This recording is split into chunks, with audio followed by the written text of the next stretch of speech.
Radio Fréquence Méditerranée. Il est 17h. La parole au livre. Auteurs locaux et nationaux au micro de Pascal Marmet. Romans, biographies, polars, nouvelles, policiers, contes et légendes, c'est la littérature locale et nationale sur Fréquence Méditerranée. La parole au livre, avec Pascal Marmet.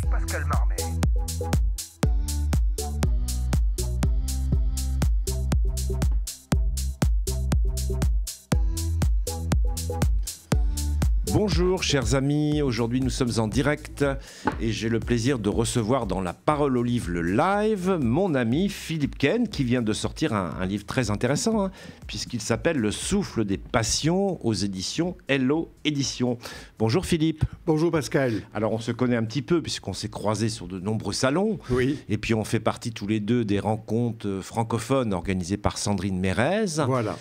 Donc on va parler de ça, mais on va surtout parler de ton nouveau livre. Alors, un nouveau livre, il est tout nouveau, il est tout beau, il est tout chaud. Oui, alors là, il est sorti fin mars, véritablement, juste avant que je ne m'envole pour une tournée internationale, peut-on dire, en commençant par la Malaisie. Oui, alors on va parler de ça, mais d'abord, je voulais parler de ce livre quand même. Bien. Il est sorti en mars 2025, donc il est tout récent, je vous le montre à la caméra. Voilà, alors ça s'appelle Le souffle des passions. Est-ce que tu peux nous faire le pitch de ce livre, s'il te plaît, Philippe ? Eh bien, écoute, voilà, j'ai voulu un petit peu casser les codes concernant les romans historiques. Voilà, plutôt que d'avoir, je vais dire, un récit circonstancié et chronologique, j'ai choisi de prendre une histoire d'amour vrai, quelque chose de tout à fait palpitant. Voilà, qui est inséré dans un thriller au souffle inépuisable. Mais c'est aussi une épopée sensuelle et tout à fait haletante dans un monde en perpétuelle ébullition et qui ressemble beaucoup à nos sociétés actuelles et tout ce que nous pouvons connaître actuellement. Absolument. Tu aimes les histoires d'amour parce que déjà dans ton précédent, Mascarade, qui était publié également chez Hello, il y avait déjà une histoire d'amour aussi. Il y avait une histoire d'amour aussi, mais là, elle était davantage en filigrane. Tandis que, voilà, où il y avait plutôt l'intrigue, c'était plutôt le sensationnel. Voilà, vraiment les intrigues presque policières. Tandis que là, on a vraiment une très, très belle histoire d'amour. Alors, ça se passe en Égypte également, comme Mascarade. Oui. Tu sais que tu adores l'Égypte et la Grèce antique. Mais là, tout particulièrement l'Égypte. Alors, je vais vous faire le petit pitch du livre. Lors d'une soirée de fiançailles envoûtante, Néfertiti, audacieuse et insoumise, jette son dévolu sur un mystérieux jeune homme qui se révèle être le prince Kéta. Dois-je vraiment t'appeler ainsi lui lance-t-elle dans un sourire provocateur. Et voilà. Et après, donc, qu'est-ce qui se passe après ? Et après, il y a cette rencontre. On dirait aujourd'hui marié au premier regard. D'accord. Pour reprendre une expression célèbre. Et c'est un peu ça qui se passe. Donc, ça colle, voilà, comme disent les jeunes. Et véritablement, on voit cette idylle se développer. Mais pas seulement l'idylle. Il y a aussi une passion réciproque pour les idées et pour l'action. D'accord. Et ils vont mener une action, une révolution véritablement. Alors elle, beauté piquante et esprit libre, n'a décidément peur de rien. Lui, prince révolutionnaire, est prêt à tout risquer pour imposer ses idéaux. De cette rencontre inattendue naît une passion brûlante, une relation sur le fil où vont se mêler danger permanent et quête insatiable de liberté. Voilà. Frisson, émotion et séduction plongent le lecteur dans un tourbillon de passion et de menaces qui résonnent étrangement avec notre époque. Absolument, Voilà, il y a des choses qui remontent à notre époque. J'insiste beaucoup parce que on est très étonné de voir à quel point ce monde que l'on pourrait croire lointain ne l'est pas du tout en réalité. Absolument. Et on voit très très bien que dans l'Égypte antique, eh bien, les femmes jouent un rôle très important, je vais même dire un rôle de tout premier plan. Absolument. Voilà, et qui résonne justement par rapport... Et les rapports aussi entre hommes et femmes sont très contemporains. Absolument. Alors maintenant, on va parler des rencontres francophones. Oui, Alors, qui nous unissent. Parlez-moi de la Malaisie d'abord, Philippe. Alors, comment ça s'est passé cette rencontre internationale? Alors, expliquez-moi.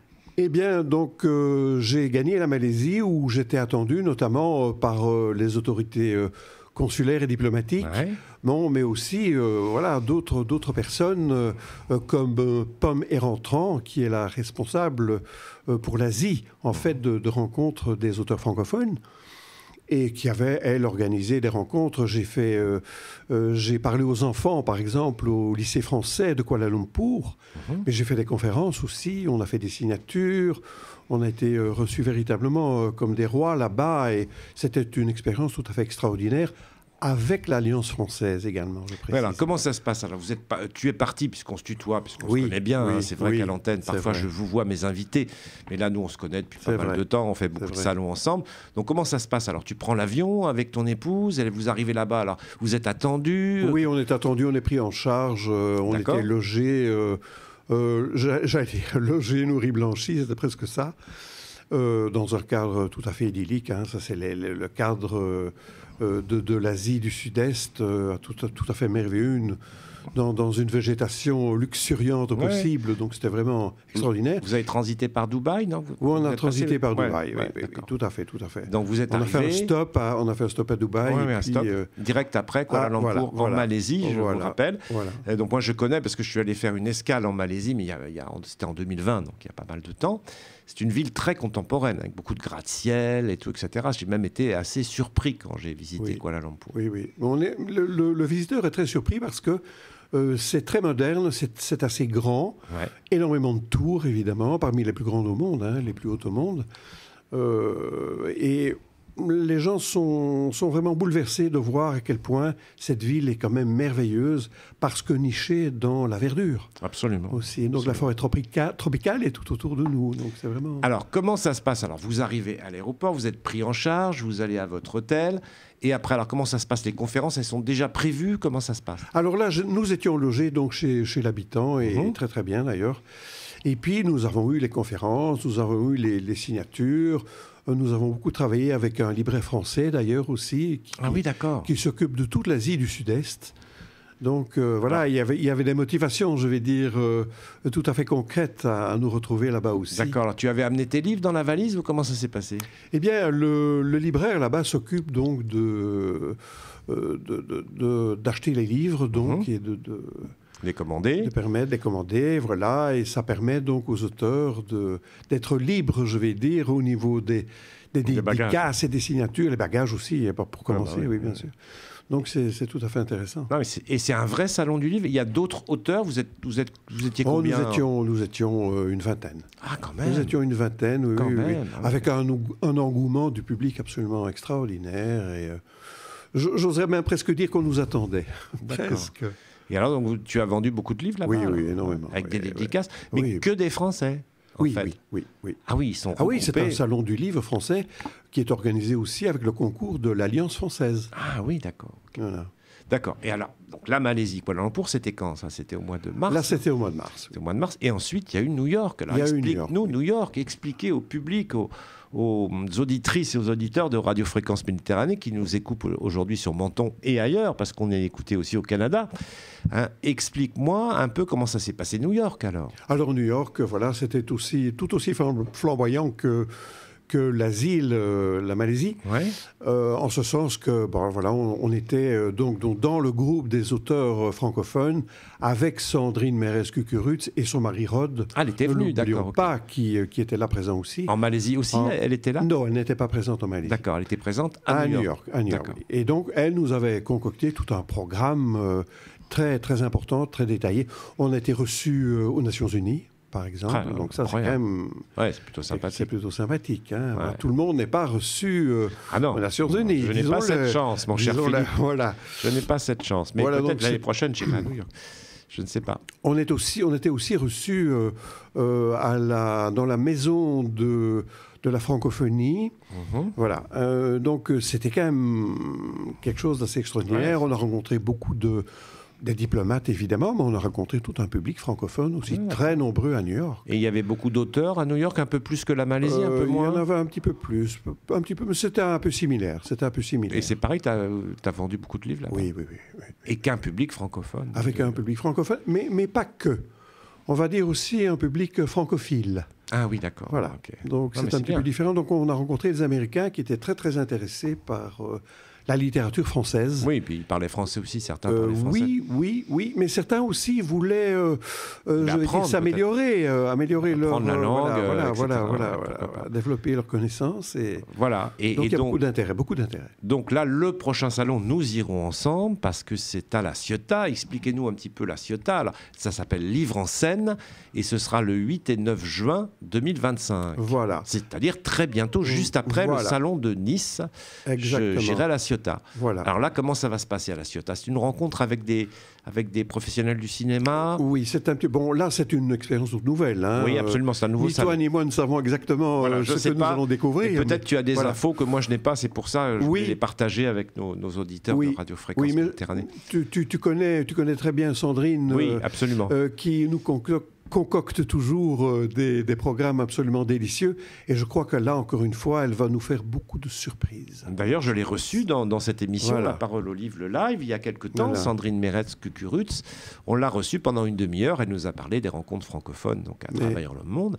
Et donc, tu seras à la Ciotat, donc je rappelle le 8 et 9 juin, pour un salon qui s'appelle Livre en scène. Oui. Et nous nous retrouverons ensuite par la suite à Mons, je crois, au festival de Wallonie. Oui. Et ce sera le 18, tu me corriges si je me trompe, 18 et 19 octobre 2025. Exactement. Qui était également un très très beau salon, très fréquenté, où les auteurs et les lecteurs sont tout autant ravis, je vais dire. Mais moi, je connais bien la Belgique parce que je vais chaque année à la foire du livre de Bruxelles. Oui. Et je connais bien le public belge. En effet. Et tu sais que le public belge est très friand de polars, de thrillers, etc. Et en Belgique, c'est un peu particulier parce qu'il y a moins de librairies qu'en France. Oui. Et donc, la foire du livre de Bruxelles, c'est très attendu. Oui. Et cette année, on a battu des records. Moi, j'y suis resté 3 jours sur 4. On a battu des records parce que je sais qu'ils ont eu plus de 85 000 visiteurs en 4 jours. Donc, c'était monumental. Il y avait énormément d'auteurs, énormément de stands, beaucoup de librairies, etc. Moi, j'y suis allé avec mon éditrice et 2 autres auteurs. Et j'y suis resté 3 jours parce qu'après, j'étais attendu à Bondu, dans le nord de la France. Oui. C'était vraiment une très belle expérience. Et je suis heureux de faire partie de Mons aussi. Mais enfin, c'est en octobre, on a le temps. D'ici là, il y a beaucoup de salons. Hein. Voilà, alors, reparle-nous un peu de Mascarade, tiens, puisque... Donc, Le souffle des passions, c'est ton dernier livre. Ça, c'est le dernier ouvrage paru. Voilà, il est sorti en mars 2025, mais on avait parlé ensemble, tu m'avais reçu d'ailleurs très gentiment chez toi, il y a quelques mois, et tu m'avais parlé de Mascarade, qui est ton avant-dernier roman, qui est ton roman, en fait, je dirais, 2024. Tu écris à peu près un livre par an. Un livre par an, oui. Alors, ta moyenne. Je vais déroger un petit peu à la règle, en ce sens que le livre que tu as bien voulu présenter, Le souffle des passions... Je présente les deux, comme ça. Est en fait un tome 1. D'accord. Et donc, il y aura un tome 2 pour la rentrée littéraire. Donc, voilà. Je l'annonce déjà en première. Mondiale. De plus en plus productif, mon cher Philippe. Voilà. Mais je voulais reparler un petit peu de Mascarade. Oui. Est-ce que tu peux nous faire le pitch de Mascarade? Parce qu'il y a des lectrices et des lecteurs qui sont intéressés par ce livre aussi. Alors, encore une fois... Je le montre à l'antenne. J'ai cassé les codes.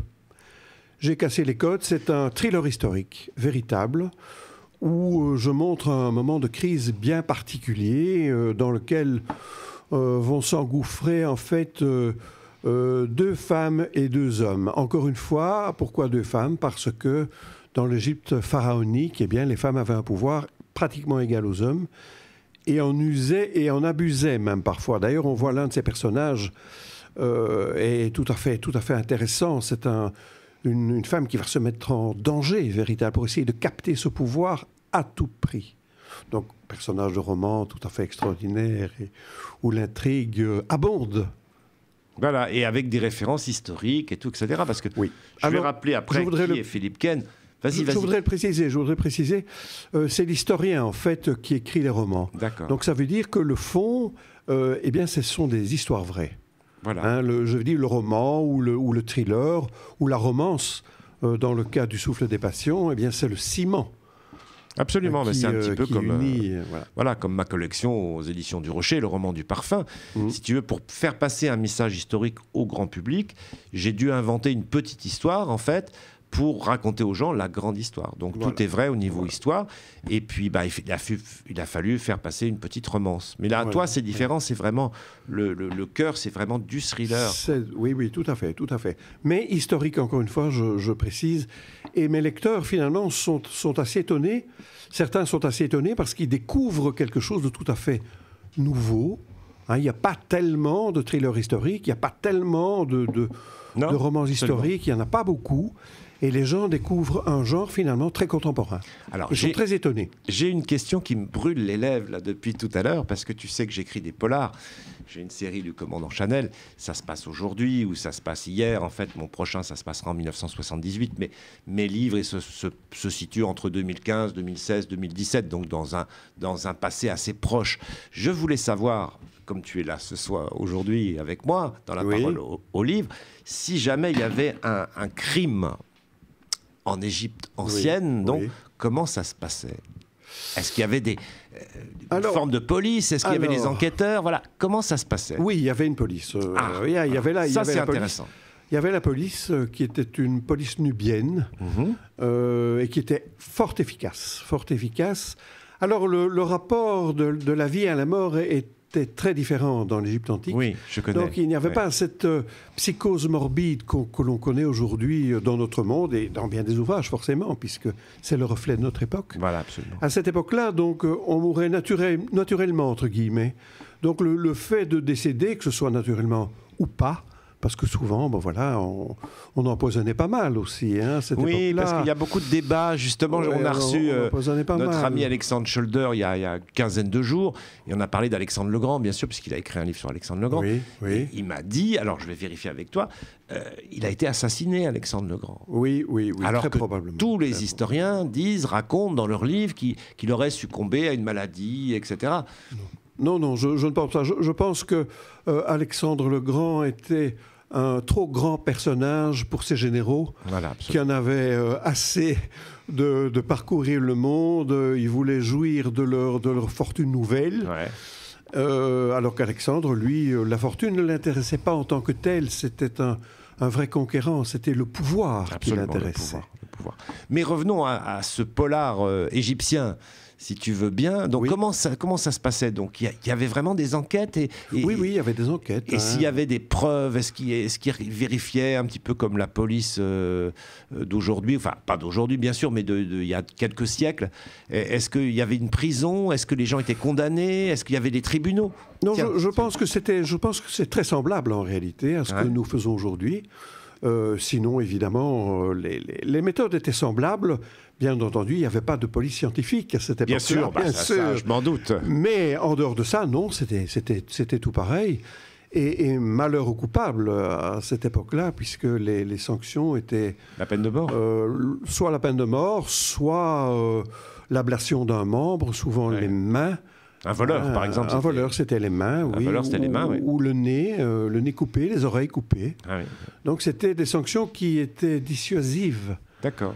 Donc, on vivait en relative paix dans l'Égypte pharaonique parce que la sentence était assez dure. Et quand je parle de ces exécutions-là, donc, il y avait des exécutions capitales qui étaient parfois extrêmement dures. J'en parle d'ailleurs dans mon prochain livre, dans le tome 2 du Souffle des Passions. Je raconte une exécution capitale absolument terrifiante. Comment ça se passait? Par pendaison? Comment ça se passait? Mais ça se passait vraiment... Bon, je ne veux pas non plus dévoiler l'intrigue, mais non, ça se passait assez rudement. Franchement, oui, ça se passait assez rudement. Il faudra attendre la suite du Souffle des Passions. Oui. Mais il y avait des enquêtes, donc ça m'intéresse. Oui, ça fait beaucoup penser à la place de Grève à Paris, là où on exécutait certains condamnés d'une manière assez brutale. Ou après, plus tard, place de la Révolution, qui est devenue aujourd'hui place de la Concorde, où a été tué le roi Louis XVI et Marie-Antoinette, et puis Danton, Robespierre, enfin tout le monde. Mais l'exécution du roi Louis XVI, pour affreuse qu'elle était, est très gentille à côté de ce que l'on faisait dans l'Antiquité, quand il s'agissait de punir véritablement un coupable et de montrer à la population que ce n'était pas du tout une voie à suivre. Oui, mais tu sais, nous aussi, au temps du roi Louis XV, tu sais, il y a eu un criminel qui a tenté de tuer le roi, qui s'appelait François d'Amiens, je crois. Tu connais cette histoire. Il a été écartelé. Enfin bon, ça a été terrible. Hein. Ça a été terrible. Mais là, dans l'Antiquité, il y avait des moments où c'était encore pire. Hein. C'est à découvrir justement dans le tome 2 du Souffle des Passions. Bon, et alors, donc dernière question à propos de Mascarade. Donc on parle de la disparition inopinée de Toutankhamon. Et donc, ça se passe à quelle époque, si tu pouvais me situer un petit peu? C'est le Nouvel Empire, en fait. Hein. C'est un moment où jamais l'Égypte ne sera plus importante, jamais elle ne sera plus puissante, plus étendue. C'est vraiment l'apogée de l'Empire égyptien. D'accord. Donc, combien de temps avant le Christ on est à 1300. 1300 avant Jésus-Christ. Avant Jésus-Christ. D'accord. Et ton nouveau, c'est un peu pareil? On est pareil? On est dans les mêmes périodes. On reste dans la même période. C'est le Nouvel Empire. La 18e dynastie. Donc on se retrouve vraiment dans un moment tout à fait crucial et merveilleux, puisque cette 18e dynastie, c'est la dynastie de la reine Hatshepsut, notamment. Absolument. Donc il y a des choses, et des grands... J'en parle dans le roman du parfum de cette reine. Qu'est-ce qu'elle a fait en parfumerie? Elle a fait des choses, je crois. Oui, elle a fait énormément de choses. C'est quelqu'un qui a fait vraiment la promotion du parfum. Voilà, absolument. Et on retrouvait donc à certains carrefours des jarres de parfum qui étaient mêlés à un corps gras, puisque c'était le moyen de conservation. Oui, et puis le parfum a été inventé aussi pour la conservation des corps, pour les cérémonies funéraires, pour la fumigation. Ça, j'en parle dans le roman du parfum, avec le kéfi. Tu connais ça, le kéfi. Oui, tout à fait. Mais il faut vous dire que le Nil, à cette époque, n'était pas la contrée aride qu'on connaît aujourd'hui. Hein, c'était un coin beaucoup plus verdoyant, et on cultivait le jonc et l'iris.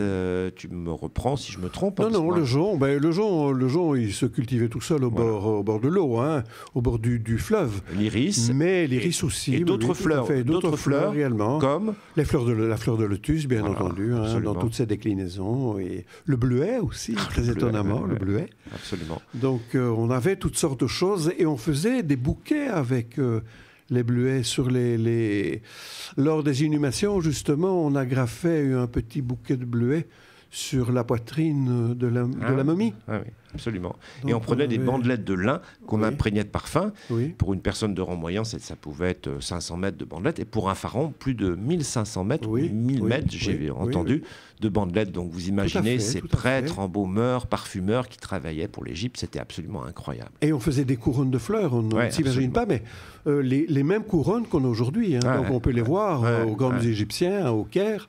Donc on voit ces couronnes de fleurs comme si c'était un enterrement actuel.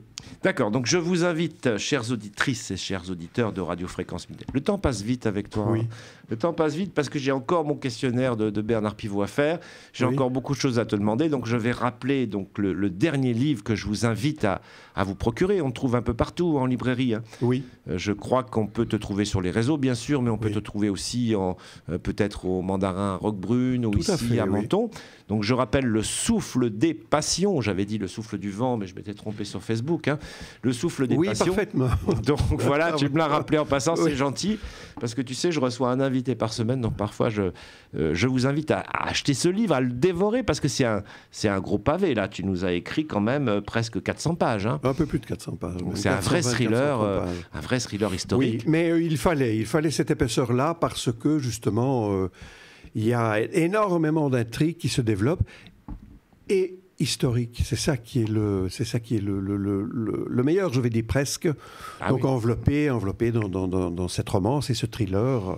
Absolument. Donc, chères auditrices et chers auditeurs de Radio Fréquence Méditerranée, si vous m'écoutez, si vous nous regardez sur le DAB ou bientôt sur YouTube et puis bientôt en direct, Le souffle des passions par Philippe Ken, publié chez Hello Éditions, sans oublier cet excellent livre que j'ai lu l'année dernière, qui s'appelle Mascarade, qui a été publié également chez le même éditeur, Hello Éditions. On ne change pas une équipe qui gagne. Exactement. D'accord. Alors, on a un petit peu de temps. On va terminer par notre questionnaire de Proust à la Bernard Pivot. Hein, là, cette fois-ci, je te le fais en direct live. J'étais venu chez toi il y a quelques mois et tu m'avais invité à déjeuner. D'ailleurs, je te remercie. Là, on va le faire en direct. Alors, et je vais te tutoyer. Voilà, c'est plus simple. C'est beaucoup plus simple. Alors, le questionnaire de Bernard Pivot, c'est un questionnaire de Proust qui a été revu par Bernard Pivot dans les années 90 par rapport à son émission Bouillon de culture. Alors, mon cher Philippe, quel est ton mot préféré ? Empathie. Oui, tu m'avais déjà dit ça. Empathie, c'est voilà, c'est quelque chose auquel je tiens beaucoup. L'empathie, ce n'est pas de la sympathie, mais c'est quelque chose de... Voilà. Et le mot que tu détestes? Le mot que je déteste le plus, c'est mensonge. Absolument, c'est bien. Voilà. Ta drogue favorite? Ma drogue favorite, l'écriture et la lecture. Ah, pas le café, non? Aussi, j'aime bien, mais bon... L'écriture et la lecture, c'est bien. Non, mais c'est bien, c'est complet au moins. Voilà. Le son, le bruit que tu aimes? Celui de la mer. Ah ouais, formidable. Bah, d'abord, tu habites à côté, tu habites en face. Et le son, le bruit que tu détestes? Celui des marteaux-piqueurs. Ton juron, gros mot ou blasphème favori? Mille tonnerres. Ah oui, tu me redis en fait la même chose que tu m'avais dit il y a quelques mois. Presque. J'attendais d'autres réponses, mais c'est pas grave, mon cher Philippe. Homme ou femme pour illustrer un nouveau billet de banque? Eh bien, je parlais de Brigitte Bardot. Oui, la dernière fois. Voilà. Là, tu vas changer un peu? Oui, tout à fait. Bien que je l'aime beaucoup. D'ailleurs, je l'ai entendue il y a peu de jours. Elle est passée très bien, à 90 ans. Absolument. Une femme tout à fait merveilleuse. Absolument. Voilà. On est d'accord. Donc, je pense que je vais rester avec elle, tiens. Ah, tu restes avec elle. Donc, tu ne changes pas, d'accord. Et le métier que tu n'aurais pas aimé faire, mon cher Philippe? Eh bien, j'aurais pas voulu être plongeur sous-marin. D'accord. Ça, c'est nouveau. Tu m'as pas dit ça la dernière fois, donc c'est bien. Voilà, il faut varier un peu. Il faut varier un peu. La plante, l'arbre ou l'animal dans lequel tu aimerais être réincarné, si bien sûr la réincarnation existe. Le chat. Pourquoi? Parce qu'il a cette vie, etc. Voilà. Et puis, bon, cette démarche féline, et tout ça, j'aime ça assez. D'accord. Et puis le chat, dans l'Égypte, c'était un animal sacré. Tout à fait. Oui, tout à fait. Il y avait la déesse Bastet, qui était donc la déesse à tête de chat. D'accord, absolument. Ouais. Et pour terminer, si Dieu existe, moi je suis persuadé qu'il existe, mais tout le monde ne l'est pas, mais si Dieu existe, qu'aimerais-tu, après ta mort, l'entendre te dire? À toi, Philippe Ken. Rejoins-moi. Ah, c'est bien ça. Voilà, donc c'est terminé pour le questionnaire de Proust. Donc je rappelle les 2 livres de notre ami Philippe Ken, qui est présent ce soir chez Hello Éditions. Et je vous invite, si vous aimez l'Égypte antique, si vous aimez la Grèce antique, à acheter ces livres, parce que tu as d'autres livres aussi. Tu n'as pas publié que 2 livres. Non, j'ai écrit auparavant un certain nombre de romans historiques traditionnels, qui étaient justement des récits chronologiques. J'ai noté la part de vérité, tome 1, Haï, le pharaon sans couronne, tome 2, et le dernier tome, Le roseau et le chandelier. Voilà, pour ne parler que des plus récents. Voilà, ça, ce sont des romans historiques dédiés à l'histoire d'Akhénaton, de Néfertiti, de Toutankhamon ou encore du pharaon Haï. C'est comme ça qu'on prononce. Voilà, absolument. Donc je rappelle, Philippe, que tu es né à Bruxelles, que tu es intéressé très tôt aux mythes et légendes de la Grèce antique et plus généralement aux récits fantastiques des grands héros de l'Antiquité. Tu as fait des études classiques en latin. En latin et en grec. Et après, tu t'es orienté un bref moment vers le droit. Oui. Mais après, tu as arrêté. Et puis, j'ai arrêté. Je me suis orienté vers l'histoire des civilisations anciennes, moyen-orientales. Oui, tu as étudié, durant 3 ans en tant qu'auditeur libre l'histoire des civilisations anciennes avec une spécialité concernant le monde du Moyen-Orient. Voilà, exactement. C'est un passionné d'écriture, Philippe. Et j'ai poursuivi encore après, d'ailleurs, puisque je me suis... spécialisé dans l'Égypte antique, donc ça, j'ai poursuivi pendant plusieurs années encore. Voilà, et tu voyages beaucoup, etc., pour nourrir en fait ton inspiration, et puis ton imagination. Et puis faire des rencontres aussi, c'est très important. Voilà. Alors de salon, on rencontre beaucoup de gens. Oui, c'est vrai. Alors quelle est ton actualité? Parce qu'on a parlé de la Ciotat, 8 et 9 juin, on a parlé de Mons, le salon de Wallonie, en octobre, mais est-ce que tu seras présent dans d'autres salons? Oui, je serai présent dans dans bien d'autres salons encore. Je n'ai pas tout en tête là maintenant, mais véritablement, je veux dire que les salons se suivent. On est un peu dans la saison des salons. La folie des salons. Voilà, et les salons se suivent, même ici sur la Côte d'Azur. Oui, bien sûr, bien sûr. Voilà, bien sûr. à Vence, à Villeneuve-Loubet, à Nice aussi. Tu seras à voilà. Vence, tu seras à Vence ? Oui, oui. Moi oui. aussi, j'y suis. À Cagnes-sur-Mer, enfin bon. Alors moi, j'y suis pas.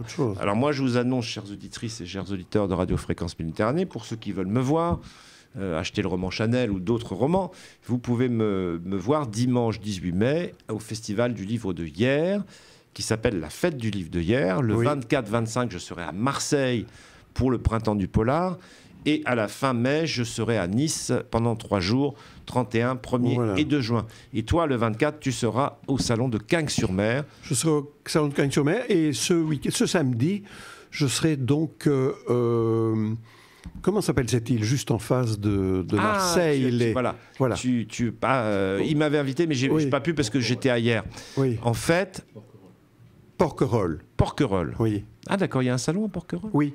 Oui. Ah, je croyais que c'était aux îles de Frioul. Et il y a aux îles de Frioul également. Voilà, c'est pour ça, c'est pour ça que je me souvenais. Tout à fait. Bon, bah voilà, écoutez, cette émission est presque terminée. Peut-être quelque chose à rajouter, Philippe ?